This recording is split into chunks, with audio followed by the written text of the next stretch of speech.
சரிங்களா? கல் இறக்குவோருக்காக daddy technician என்ற புதிய படிப்பை கேரளாவில் உள்ள வேளாண் பல்கலைக்கழகம் அந்த கல் வாரியத்துடன் இணைந்து புதிய சான்றிதழ் படிப்பை தொடங்கி இருக்கிறது.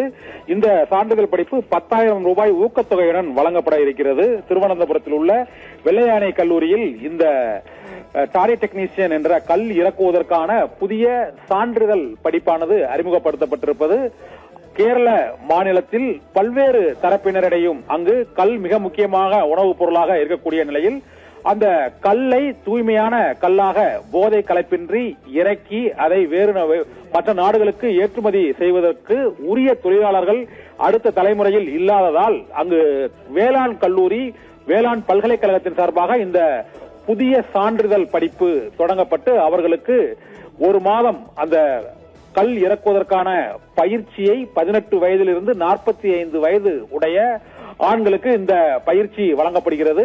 இது 10,000 ரூபாய் ஊக்கத்தொகையுடன் அந்த வேளாண் பல்கலைக்கழகமும் கல் வாரியமும் இணைந்து இந்த புதிய படிப்பை தொடங்கி அவர்களுக்கு டாடி டெக்னீஷியன் என்ற அந்த சான்றிதழையும் வழங்க இருக்கிறது. இதன் மூலமாக கேரளாவில் கல் இறக்கும் தொழிலை முறைப்படுத்துவதற்கான நடவடிக்கையிலும் ஊக்கப்படுத்துவதற்கான நடவடிக்கையிலும் அந்த மாநில அரசு ஈடுபட்டிருக்கிறது. நாடு முழுவதும் பல்வேறு மாநிலங்களில் கல்லுக்கான தடை நீக்கப்பட்டு கல் இறக்குவது அது ஒரு